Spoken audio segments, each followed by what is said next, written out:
Apartment 3B, 1247 Ashland Avenue. Unit 3B has had 7 tenants in 5 years. The building average? 1 tenant every 3 years. So why does everyone leave 3B? Let me show you 3 tenants. Same apartment, same problem, same landlord. 7 lives ruined. This is the story of 1247 Ashland Avenue and the landlord who owns 89 buildings just like it. 1247 Ashland Avenue, built in 1987, 24 units, red brick, no elevator. It's located in Riverside, just 3 blocks from the subway. The building looks normal, a green awning, mailboxes in the lobby, laundry in the basement. Nothing unusual, nothing to warn you about what's hidden inside. It's owned by Maximilian Properties, a giant that controls 89 buildings and 2,400 units. Their annual revenue? $41 million. 1,247 Ashland alone brings in over $400,000 a year. Most tenants here stay for years. It's a quiet building full of teachers, nurses, and office workers, people who pay on time and don't cause trouble, except for apartment 3B. 3B has had 7 tenants in 5 years. That's a new face every 8 months in a building where everyone else stays for years. 7 tenants, all gone in less than 12 months. Why?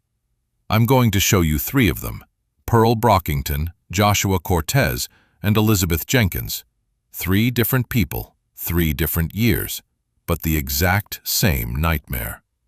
By the end of this video, you'll understand why apartment 3B can't keep a tenant, and the dark reason why this landlord refuses to fix it. 7 tenants in 5 years isn't a coincidence. It's a business model. If you think the city should pull this landlord's license, hit the like button so this reaches the local housing authority's feed. Subscribe for part 2, where we track down the owner himself. Pearl Brockington, 29 years old, a freelance graphic designer who worked from home. She needed 2 things: natural light and quiet.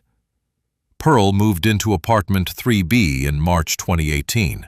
Rent was $1,250 a month. She loved the space: high ceilings, big windows facing the courtyard, and hardwood floors. It was the perfect creative sanctuary for someone making $48,000 a year on a careful budget. For 9 months, apartment 3B was perfect. Then came December 2018. Winter hit, and the temperature inside the apartment plummeted. Pearl turned the thermostat to 75. Nothing. The radiators stayed ice cold. She called the property manager, Robert Matthews. His response was a scripted brush-off. "We'll send someone to look at it." 3 days passed. Outside, it was 28 degrees. Inside Pearl's office, it was 54. Pearl was forced to work in a winter coat and gloves, her fingers too stiff to use her mouse. She bought a space heater just to survive. Her electricity bill jumped from $70 to nearly $200. When she called again, Robert's tone shifted from dismissive to annoyed. "Listen, it's an old building. The boiler acts up. We're working on it, Pearl. I'll put it on the list." But the list was a black hole. By January, Pearl was sleeping in 2 sweatshirts and a coat, taking hot showers just to stop shivering. Her January electric bill hit $247. Pearl stopped calling Robert Matthews. She called the city housing department instead. Pearl files a formal complaint for uninhabitable conditions. A city inspector arrives. He confirms the violation. The heating system is non-functional. He gives Maximilian Properties 72 hours to fix it or face heavy fines. Suddenly, the sick maintenance man was cured. He showed up that same afternoon. Within hours, the apartment hit 68 degrees. Pearl thought she had won. she was wrong. 12 days after the inspector left, Pearl found an envelope taped to her door. An eviction notice. The reason? Lease violation. Unauthorized pet. Pearl didn't have a pet. No dog, no cat, not even a goldfish. She called Robert Matthews, confused. "We have a documented complaint from 2B, he told her. "They reported a dog barking at night. That's a breach of contract. You have 30 days to vacate."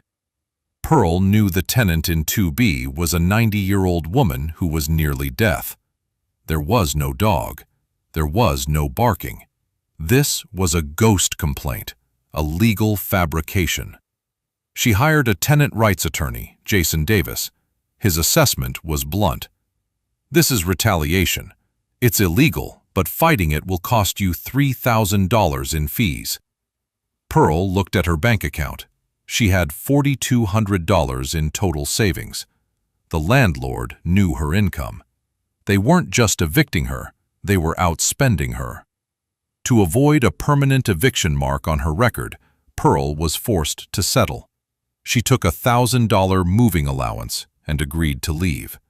She moved into a smaller, more expensive apartment in a worse neighborhood. Pearl Brockington moved out on March 28, 2019. She had lasted exactly 1 year. Apartment 3B sat empty for 3 months. It stayed dark and silent. There were no more heat complaints because there was no one left to complain. Joshua Cortes, 41 years old, a high school social studies teacher and a single father to 2 young daughters, Clara, age 8, and Arlene, age 10. Joshua moved into apartment 3B in July 2019. The rent was now $1,350, a $100 increase since Pearl Brockington was forced out just months prior. For a teacher on a $52,000 salary, the budget was tight, but the location was perfect. They were 3 blocks from the girls' school. Joshua slept on a pull-out couch in the living floor so his daughters could have the bedroom. He didn't mind. He was happy. Until March 2020, when the pandemic hit and schools closed, the family of 3 was trapped inside the apartment 24 hours a day. That's when the walls of 3B began to talk. It started in the bathroom, small, dark spots around the shower. Joshua scrubbed them with bleach, but they returned within days, darker, fuzzier, and spreading. By April, black mold covered half the wall. Then, the girls got sick. Clara started coughing every morning. Arlene developed a wheeze that kept her up at night. Their pediatrician was clear. "It's environmental. You need to get that mold remediated immediately."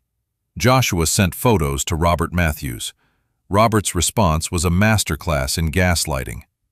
"That's not mold, that's mildew. Open a window." Joshua didn't back down. He paid $250 out of his own pocket for a private lab test. The results were terrifying. Stachybotrys chartarum, toxic black mold. The report stated the unit was unsafe for occupancy, especially for children. Joshua sent the report to the landlord. Silence. He filed an emergency complaint with the city. A city inspector confirmed the toxicity and ordered Maximilian Properties to remediate the unit within 14 days. 2 days later, a maintenance worker arrived. He didn't have masks, chemicals, or professional equipment. He had a bucket of bleach and a can of white paint. He sprayed the wall and painted over the black spots. The mold wasn't gone. It was just buried. When Joshua protested, Robert Matthews was cold. Maintenance addressed the issue. "If you're not satisfied, file another complaint." Joshua did, and the landlord struck back with the silent eviction. 13 days after the city inspection, a notice was taped to Joshua's door. A notice of non-renewal. In this state, a landlord doesn't need a reason to end a lease. They just wait for the clock to run out. Robert Matthews claimed the timing was a coincidence. Joshua knew it was a hit. Because of the pandemic housing crisis, Joshua was desperate. He was forced into a studio apartment 40 minutes away that cost $1,750 a month, $400 more than 3B. As they packed their boxes, his daughters asked if they had done something wrong. "No, baby," Joshua told them.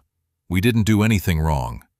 Joshua Cortes and his daughters moved out on June 25, 2020. They had lasted 11 months. Apartment 3B sat empty for 4 months. The lights were off, and the windows were shut, allowing the toxic mold to bloom quietly behind its fresh coat of white paint. Elizabeth Jenkins, 32 years old, a dental hygienist and single mother to 7-year-old Nicole. Elizabeth moved into apartment 3B in October 2020. By now, the rent had climbed to $1,450, $200 more than Pearl had paid just 2 years earlier. Elizabeth took the unit because it looked refurbished, fresh paint, new cabinet handles. She didn't know the paint was hiding toxic mold and a crumbling structure. Everything was fine for 8 months. Then the storms of June 2021 arrived.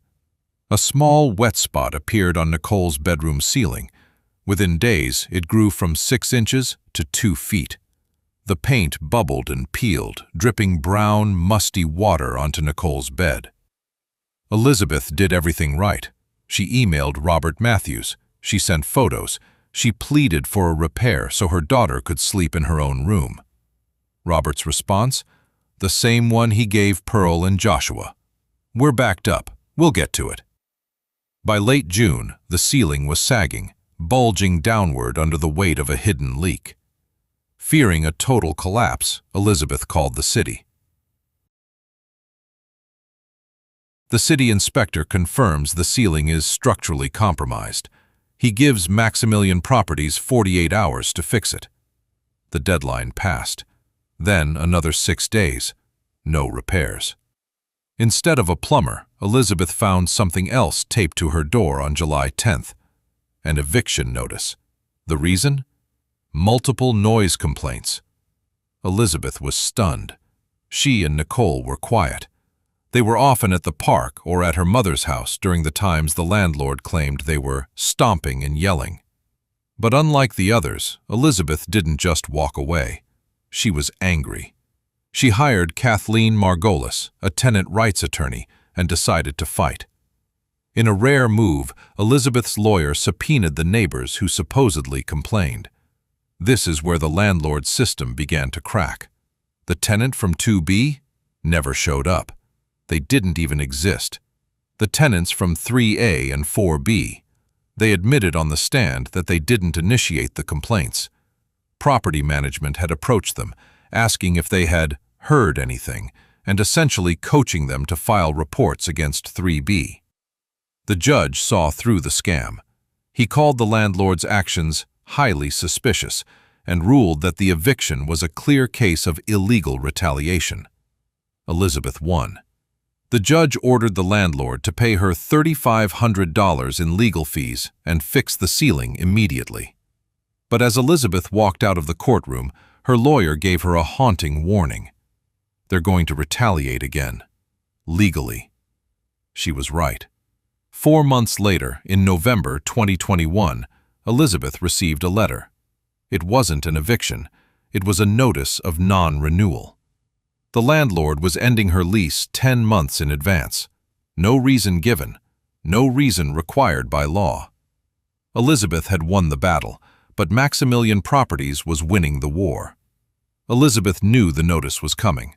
Her lawyer, Kathleen, had warned her. Winning the case didn't matter. Maximilian Properties had a weapon far more effective than a courtroom: the clock. By simply waiting for her lease to expire and refusing to renew it, they could force her out legally without ever having to prove she was a noisy tenant. Elizabeth didn't wait. In November 2021, with 11 months left on her lease, she started hunting for a new home. She had steady income, she had good credit, but she hit a wall she didn't expect: the background check. When landlords ran her name, they saw Jenkins versus Maximilian Properties. Even though the record showed she won, all the new landlord saw was a litigious tenant. To them, Elizabeth wasn't a hero who stood up for her rights. She was a risk. She was rejected from 9 apartments. 3 landlords were blunt. "We saw you sued your previous landlord. We don't want tenants who fight back. It's our policy." Finally, after months of searching, Elizabeth found a landlord willing to take her. But there was a price. The new apartment was smaller, farther from Nicole's school, and the rent was $1,850. That was $400 more every single month than she paid for 3B. Elizabeth and Nicole moved out in September 2022. She had lasted 23 months, the longest of any tenant in 5 years. As they packed the last of their boxes, Nicole asked why they had to leave again. "Because I stood up for us," Elizabeth told her, "and some people don't like that." Apartment 3B sat empty for 3 months. For the 8th time in 5 years, the cycle of vacancy began. Then, in January 2023, the door opened again. Tenant number 8 moved in. Elizabeth Jenkins couldn't let it go. She was a dental hygienist. She was trained to look for decay beneath the surface.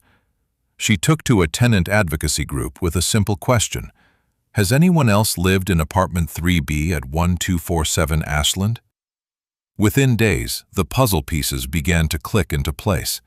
First came Pearl, then Joshua, then Anthony, a neighbor who had watched the revolving door of 3B for years.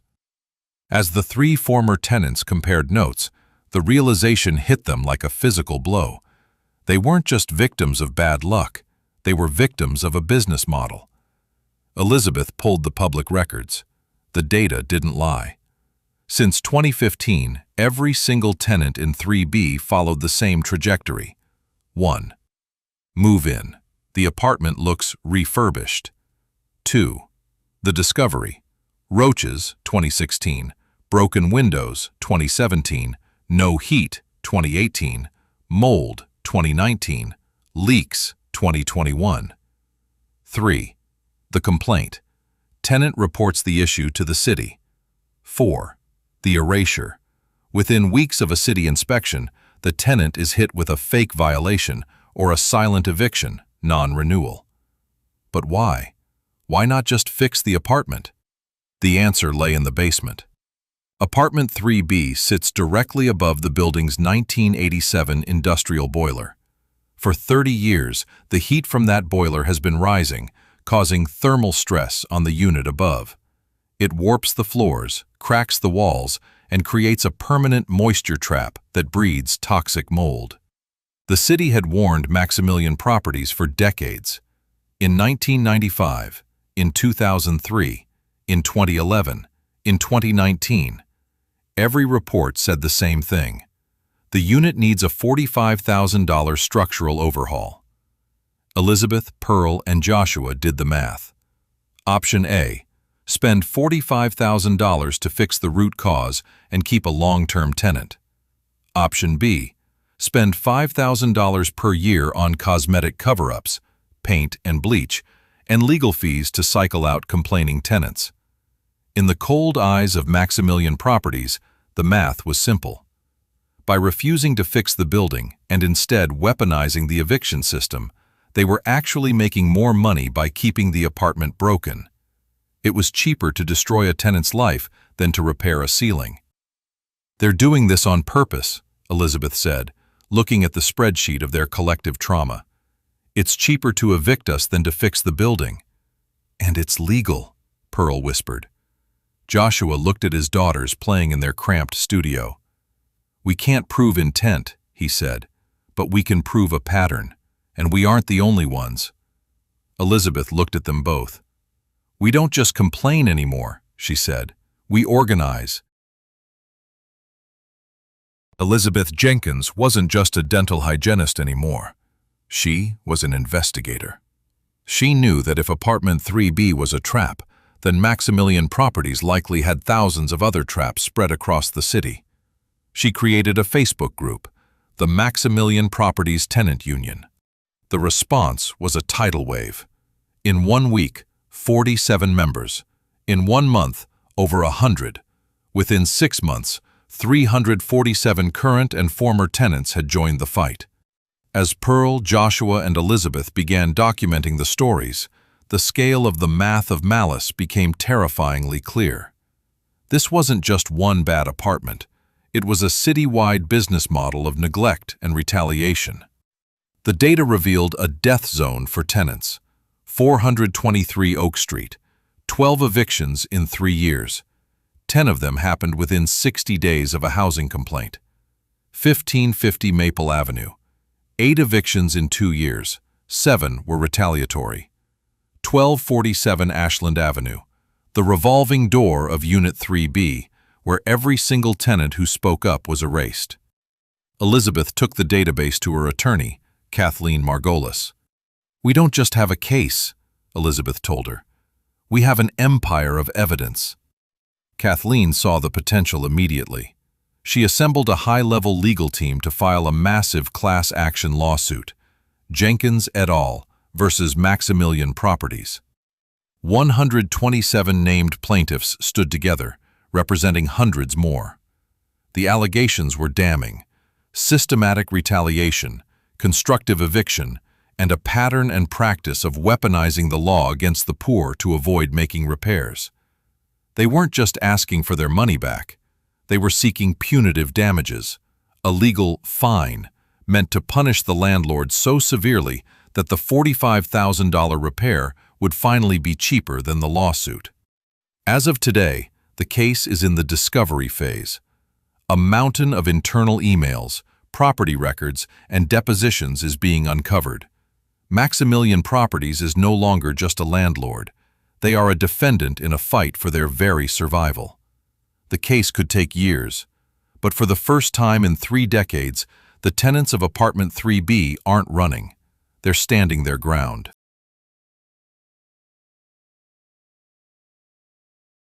The case of Jenkins et al. Versus Maximilian Properties is a battle of paperwork, but for the people of Apartment 3B, the scars are far more personal.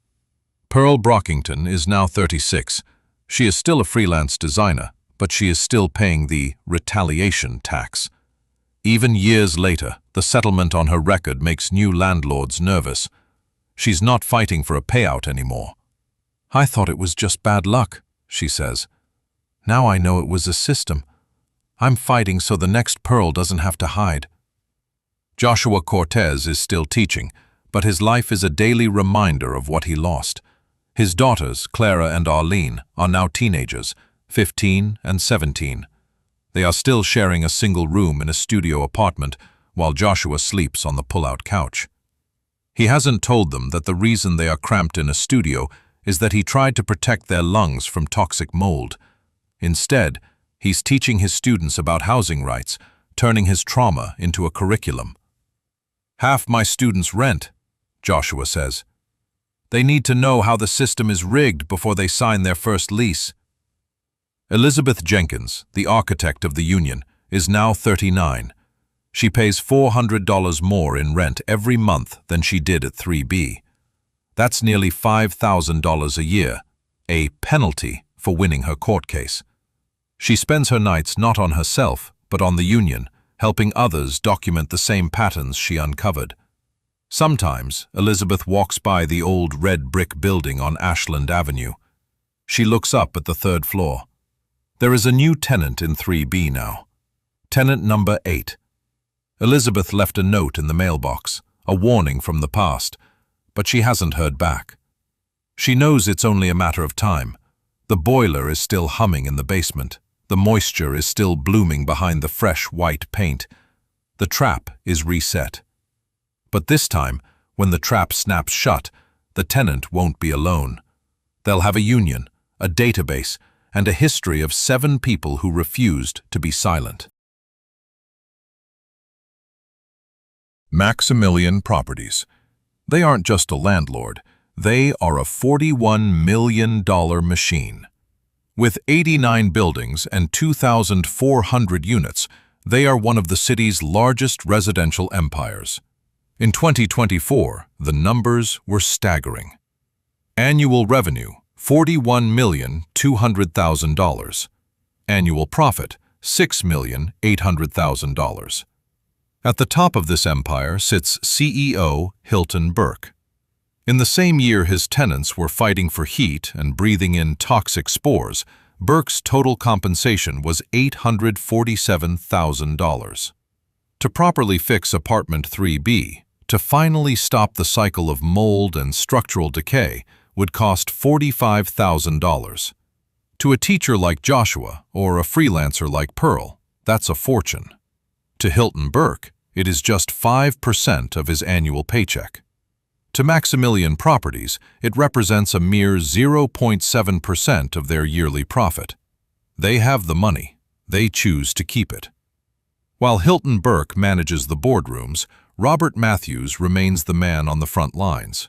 He is still the one answering, or ignoring, the calls. He is still the one signing the eviction notices. But in June 2025, the silence will end. Matthews is scheduled for a deposition in the class action lawsuit, where he will be forced to answer under oath about the ghost complaints and the bleach and paint cover-ups. Maximilian's attorneys are doing what they do best: stalling. They are fighting every document request, hoping the legal fees will bankrupt the tenants before they ever see a courtroom. It is a war of attrition. But the machine didn't account for the tenant union. The union has grown to over 400 members. They aren't just filing complaints anymore, they are hitting back. Some have formed rent strikes, legally placing their payments into escrow accounts until the mold is remediated. Others are taking their stories to the local news, turning a private legal battle into a public relations nightmare for the 89-building empire. The pressure is mounting. Maximilian is still renting, and they are still evicting, but for the first time, every eviction notice is being met with a counter-lawsuit. The math of malice is finally starting to cost them more than the repairs. Apartment 3B, 1247 Ashland Avenue. It's now April 2025. Tenant number 8 has lived there for 15 months. Elizabeth looks up at those third-floor windows and wonders, have they noticed the smell yet? Is the paint starting to bubble in the corner of the bedroom? Is a child starting to cough? Because the landlord hasn't changed, the building hasn't changed. The boiler is still humming in the basement, and the moisture is still rising through the floorboards. Tenant number 8 will eventually face the same impossible choice that Pearl, Joshua, and Elizabeth faced: fight or leave. For 8 years, the system has protected the landlord's right to profit from neglect.